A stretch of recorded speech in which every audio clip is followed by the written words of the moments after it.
देश में जातीय आधारित गणना कराने का सूत्रधार भले ही नीतीश कुमार बने हों, लेकिन अब संसद में अखिलेश यादव और राहुल गांधी इस मुद्दे को लेकर केंद्र सरकार को घेर रहे हैं।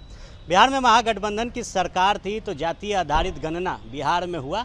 हमारे साथ राजद के प्रवक्ता हैं मृत्युंजय तिवारी। मृत्युंजय जी, बिहार में तो जातीय आधारित गणना हो गया, अब केंद्र में भी इसको लेकर मांग उठ रही है, संसद में हंगामा हो रहा है। देखिए, बिहार में जाति आधारित गणना की मांग हमारी पार्टी राष्ट्रीय जनता दल, हमारे नेता आदरणीय लालू प्रसाद जी, इस नेता प्रतिपक्ष श्री तेजस्वी यादव जी के जोर पर हुआ।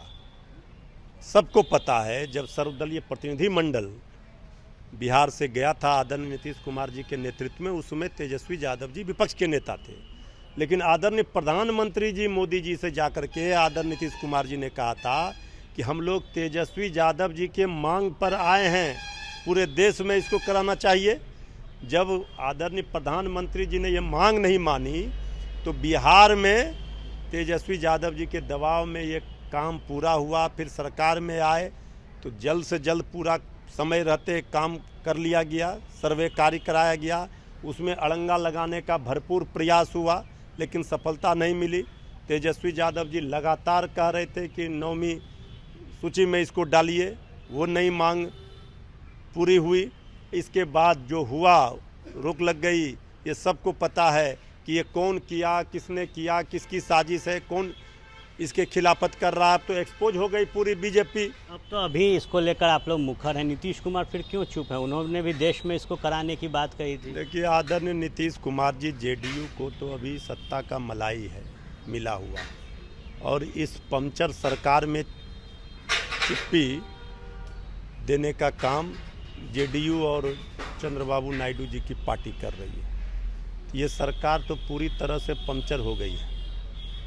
अब आदरणीय नीतीश कुमार जी जो कह रहे थे, जो कमिटमेंट किए थे, जिसको लेकर गए थे मांग करने, अब लोग उनकी ओर देख रहे हैं कि उनके रहते ये क्या हो रहा है।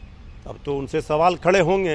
आप लोग चाहते हैं नीतीश जेडीयू भी सदन के अंदर आप लोग के साथ खड़ी हो? नहीं, हमारे साथ का सवाल नहीं है। जो कमिटमेंट किया था, जो पूरा करवाया तेजस्वी यादव जी ने सरकार में रहते हुए, अब जैसे ही वो बीजेपी के साथ गए, अब कैसे बोलेंगे? तो बीजेपी की मंशा स्पष्ट हो गई, बीजेपी एक्सपोज हो गई पूरे पार्लियामेंट में कि ये इसके विरोधी है, ये नहीं चाहती है। उस समय भी सुप्रीम कोर्ट में हलफनामा दिया गया था केंद्र सरकार गृह मंत्रालय की ओर से, फिर बाद में वापस लिया गया। इसलिए इसमें अब कहीं कुछ है ही नहीं। बीजेपी जातीय जनगणना की विरोधी है, ये पोल खुल गया। नीतीश कुमार क्यों चुप हैं? आदरणीय नीतीश कुमार जी के पास तो दूसरा कोई विकल्प है नहीं। सत्ता में बने रहना है, साथ रहना है, तो बीजेपी के हाँ में हाँ मिलाना है। क्या कर सकते हैं? सत्ता में रहना है, साथ रहना है, तो हाँ में हाँ मिला रहे हैं। महागठबंधन ने पुरजोर तरीके से जातीय आधारित गणना की मांग की, तेजस्वी यादव ने नेतृत्व किया और बिहार में ये गणना सफल रहा। लेकिन अब जब संसद में इस गणना को लेकर सियासत तेज है तो नीतीश कुमार की चुप्पी ये बताती है कि वो बीजेपी के समक्ष नतमस्तक हैं। आर्यन आनंद, एबीपी न्यूज़, पटना।